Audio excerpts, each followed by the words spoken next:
नमस्कार, स्वागत है आप सभी का। 69,000 शिक्षक भर्ती में बहुत ही महत्वपूर्ण अपडेट है। आप वीडियो को पूरा कंप्लीट जरूर सुनिएगा। वहीं आप देखेंगे नई शिक्षक भर्ती को लेकर के भी अभ्यर्थी लगातार धरने पर हैं और विपक्ष के नेता की तरफ से मुद्दा उठाया गया। सरकार से कहा गया कि आप भर्ती क्यों नहीं देना चाहते हैं, भर्ती को देना चाहिए, भर्ती दीजिए आप।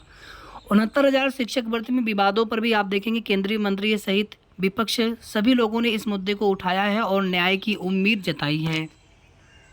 दोनों पक्षों को यानी कि आरक्षित और अनारक्षित वर्ग की अभ्यर्थियों को अपने न्याय की उम्मीद अब माननीय सर्वोच्च न्यायालय से है और 6800 लिस्ट के जो भी अभ्यर्थी हैं सुप्रीम कोर्ट के अंतिम निर्णय आने तक आंदोलनरत रहेंगे। आंदोलन समाप्त नहीं होगा। और आप सभी जानते हैं कि आपकी भर्ती में राज्य स्तरीय मेरिट और जिला स्तरीय मेरिट को लेकर के या फिर आरक्षण और डबल आरक्षण को लेकर के या फिर एटीआरई को पात्रता परीक्षा माना जाए या फिर चयन का पार्ट माना जाए। शिक्षा मित्रों का जो समायोजन रद्द हुआ था उसमें सबसे बड़ा मुद्दा था टेट। टेट पास करा करके अगर सभी लोगों का समायोजन किया गया होता तो शायद उनका असमायोजन रद्द न हुआ होता। लेकिन यहाँ पर जो भर्ती प्रक्रिया है एटीआरई के थ्रू भर्ती कराई गई है। अब यहाँ पर हम लोग एक एक बिंदुओं को समझने का प्रयास करते हैं। सुप्रीम कोर्ट ने इलाहाबाद हाई कोर्ट के फैसले पर रोक लगाई। 23 के बाद सुनवाई, 23 को सुनवाई करने के लिए माननीय न्यायालय की तरफ से बोला गया है और टेंटेटिवली वो डेट दिखा रहा है। और अभी अगर देखा जाए तो कोई भी प्रोसीडिंग नहीं होने वाली क्योंकि इसमें स्टेट से भी जवाब मांगा गया है, यानी कि एक तरह से इनडायरेक्टली स्टे ही कह लीजिए इसको आप। हालांकि अभी जब कोर्ट ऑर्डर आता है तो सारी चीज़ें स्पष्ट हो जाती हैं। आगे देखिए आप सभी, 69,000 सहायक शिक्षकों की नियुक्ति के लिए नए सिरे से मेरिट लिस्ट तैयार करने का आदेश हाईकोर्ट डिवीजन बेंच से दिया गया था। हाईकोर्ट ने शिक्षकों की नियुक्ति में आरक्षण नियमों का पालन नहीं किए जाने के आधार पर जून 2020 और जनवरी 2020 में शिक्षकों की नियुक्ति के लिए मेरिट लिस्ट को रद्द करते हुए यह फैसला दिया था। उधर मुख्य न्यायाधीश चीफ जस्टिस ऑफ इंडिया और उनके साथ में 2 न्यायाधीश और हैं, तो हाई कोर्ट के फैसले को चुनौती देने वाली याचिकाओं पर नोटिस जारी करते हुए यह अंतरिम आदेश दिया है। पीठ ने हाई कोर्ट के फैसले के खिलाफ याचिका दाखिल करने वाले रवि कुमार सक्सेना और 51 अन्य की याचिकाओं पर उत्तर प्रदेश सरकार और राज्य के बेसिक शिक्षा बोर्ड के सचिव व अन्य पक्षकारों को भी नोटिस जारी कर अपना पक्ष रखने को कहा है। मुख्य न्यायाधीश ने कहा कि हम हाई कोर्ट के फैसले पर रोक लगा रहे हैं। पीठ ने कहा कि 23 सितंबर से शुरू हो रहे सप्ताह में हम इस मामले में अंतिम सुनवाई करेंगे। फाइनल डिस्पोजल के लिए केस को लगाया गया है और संभावना ये है कि 1 से 2 डेट में ऑर्डर रिजर्व भी हो सकता है। कम से कम 1-2 डेट तो सुनवाई होने की उम्मीद है, कम से कम 2 डेट तक। उसके बाद फिर ऑर्डर रिजर्व और उसके बाद फिर अंतिम फैसला। लिखित नोट दाखिल करें। पीठ ने सभी संबंधित पक्षों के वकीलों से अधिकतम 7 पन्नों का अपना अपना संक्षिप्त लिखित नोट दाखिल करने को कहा है। राज्य सरकार की ओर से अतिरिक्त solicitor general Aishwarya Bhati supreme court में पक्ष रखने के लिए पेश हुई। उन्हें भी स्वतंत्र रूप से संक्षिप्त नोट दाखिल करने की अनुमति दे दी है, जबकि अन्य पक्षकारों को नोडल वकील के जरिए नोट पेश करने को कहा है। हाई कोर्ट ने दिए थे निर्देश। हाई कोर्ट ने पिछले माह सरकार को नए सिरे से मेरिट लिस्ट तैयार करने का निर्देश दिया था। इस फैसले के खिलाफ भर्ती प्रक्रिया में सामान्य वर्ग में चयनित उम्मीदवार द्वारा सुप्रीम कोर्ट में चुनौती दी गई। याचिका में कहा गया है कि 69,000 शिक्षकों की नियुक्ति प्रक्रिया में आरक्षित श्रेणी के अभ्यर्थियों का प्रतिनिधित्व पर्याप्त है। दोबारा से मेधा सूची जारी करने की आवश्यकता नहीं है। अब इसमें एक चीज़ देखिए साथियों, जब भी एटीआरई की बात आती है तो शिक्षा मित्रों का नाम, इसमें शिक्षा मित्र जो भी अभ्यर्थी हैं उनका नाम चर्चा में जरूर आता है। आप सभी लोग जानते हैं कि अगर इसको सिलेक्शन का पार्ट माना जाएगा, यानी कि इसको बस पात्रता परीक्षा नहीं माना जाएगा, उस स्थिति में जितने भी शिक्षा मित्र होंगे, क्योंकि उनको वेटेज दिया गया है, अधिकतम जितने भी अनुभव होंगे तो अधिकतम अंक का प्रावधान उसमें था, तो वेटेज ले करके वो सभी के सभी अभ्यर्थी फिर क्वालिफाइड कर जाएंगे जो लोग क्वालिफाइड नहीं कर पाए थे। आप सभी जानते हैं कि जितने भी टोटल अभ्यर्थी हैं 43,000 के आसपास, यानी कि केवल 8,000 अभ्यर्थियों का ही सिलेक्शन हो पाया था। 45,000 के अराउंड जितने भी शिक्षा मित्र अभ्यर्थी 69,000 शिक्षक भर्ती में थे, उनमें से केवल 8,000 समथिंग अभ्यर्थी ही 90-97 कट ऑफ को क्वालिफाई कर रहे थे और सभी के सभी अभ्यर्थी अनारक्षित की सीटों पर सिलेक्ट हो गए हैं।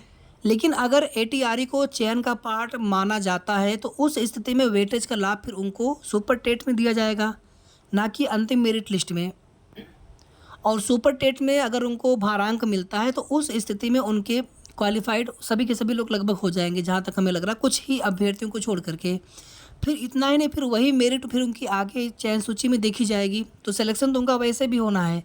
लेकिन अगर उनको ATRE में ही बेनिफिट मिलता तो उस स्थिति में हज़ारों की संख्या में और अभ्यर्थी सिलेक्ट होकर के जनरल या फिर अनारक्षित की सीटों पर चयन पा सकते थे।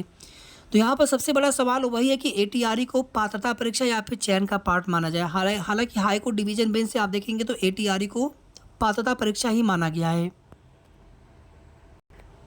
फिर इसमें आगे बात आती है मेरिट की, कि मेरिट को राज्य स्तरीय माना जाए या फिर जिला स्तरीय माना जाए। अब 6800 लिस्ट के जो भी अभ्यर्थी हैं, माननीय सर्वोच्च न्यायालय के अंतिम निर्णय आने तक आंदोलन उनका जारी रहेगा। आगे देखिए आप सभी, आरक्षित वर्ग के अभ्यर्थियों का नेतृत्व कर रहे अभ्यर्थी ने बताया कि 13 अगस्त को इलाहाबाद हाई कोर्ट के लखनऊ डिवीजन बेंच ने आरक्षित वर्ग के अभ्यर्थियों के हित में फैसला सुनाया है। अभी कोई नई लिस्ट सरकार की तरफ से जारी नहीं की गई थी, फिलहाल में अब जारी नहीं की जा सकती है। आगे देखिए आप सभी, उधर चयनित अभ्यर्थी ने बताया कि सुप्रीम कोर्ट का फैसला हमारे हक में आया है। हाई कोर्ट में हम पार्टी नहीं थे, जिसका फायदा आरक्षित वर्ग के अभ्यर्थियों को मिला।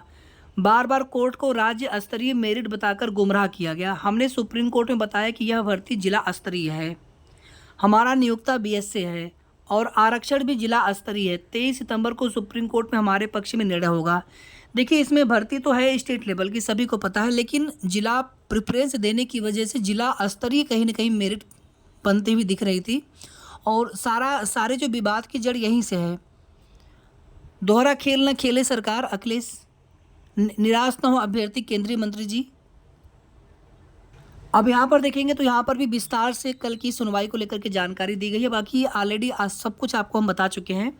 अगर आपने इसके पहले वाले वीडियो हमारे सुने होंगे तो थोड़ा सा देख लेते हैं। यहाँ पर अंतरिम आदेश और दोनों सभी पक्षों को अपना सबमिशन के लिए बोला गया है, शार्ट कंपाइलेशन के लिए बोला गया है। और आगे आप सभी देखेंगे, यहाँ से देखते हैं। सोमवार को सुनवाई के दौरान नौकरी पा चुके सामान्य वर्ग के अभ्यर्थियों के वकील हाई कोर्ट की इलाहाबाद हाई कोर्ट की खंडपीठ के आदेश का विरोध करते हुए कहा कि याची 4 वर्षों से नौकरी कर रहे हैं और अब हाई कोर्ट ने नए सिरे से लिस्ट तैयार करने के आदेश दिए हैं, जो कानूनन ठीक नहीं है। उनका कहना था कि आरक्षित वर्ग के उम्मीदवार 2 बार लाभ नहीं ले सकते। आरक्षित वर्ग के अभ्यर्थियों के वकीलों ने कहा कि हाई कोर्ट का आदेश बिल्कुल सही है, क्योंकि नियम यही है कि अगर आरक्षित वर्ग का कोई अभ्यर्थी U-बार के अभ्यर्थी से ज़्यादा अंक पाते हैं तो उसे अनारक्षित वर्ग का माना जाएगा, U-बार का माना जाएगा। कोर्ट ने संक्षिप्त दलीलें सुनने के बाद मामले को महत्वपूर्ण माना है और याचिकाओं पर नोटिस जारी किया है। सुप्रीम कोर्ट ने पक्षकारों से कहा कि वे अधिकतम 7 पेजेज की संक्षिप्त लिखित दलीलें दाखिल करें। मामले पर 23 सितंबर को अगली सुनवाई होगी। सामान्य वर्ग के उम्मीदवार की याचिका में कहा गया है कि हाई कोर्ट की खंडपीठ के आदेश का असर है कि 4 वर्षों से नौकरी कर रहे सामान्य वर्ग की याचिकाकर्ता जैसे लोगों की नौकरी पर संकट आ गया है। कोर्ट ने इस मानवीय पहलू पर ध्यान नहीं दिया। याचिका में कानूनी सवाल उठाते हुए कहा गया कि असिस्टेंट टीचर रिक्रूटमेंट एग्जामिनेशन यानी ATRE भर्ती की मुख्य परीक्षा है, इसे सिर्फ क्वालिफाइंग एग्जाम नहीं कहा जा सकता। उनका यह भी कहना था कि आरक्षित वर्ग के अभ्यर्थियों को रियायत भी एक बार दी जा सकती है।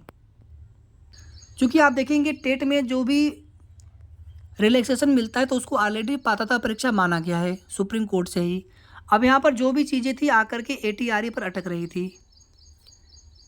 अब देखिए इसमें आगे क्या डिसीजन आता है माननीय सर्वोच्च न्यायालय से। बाकी दोनों पक्ष अपना पक्ष रखेंगे। वहीं आप देखेंगे जो भी इसमें याचिकाकर्ता अभ्यर्थी हैं आरक्षित वर्ग में, तो वो लोग भी लगातार कोशिश कर रहे हैं, क्योंकि अब आगे याची लाभ की जो भी संभावना दिखाई दे रही थी, क्योंकि अब मेरिट पर डिसीजन आने की उम्मीद है। तो अब यहाँ पर ये हो सकता है कि जो भी आरक्षित वर्ग की याची अभ्यर्थी बने थे पहले भी और सुप्रीम कोर्ट में भी बने हैं, तो वो लोग अपने याची लाभ की भी मांग कर सकते हैं रिटर्न सबमिशन में, क्योंकि यही एक आखिरी मौका होगा उनके पास।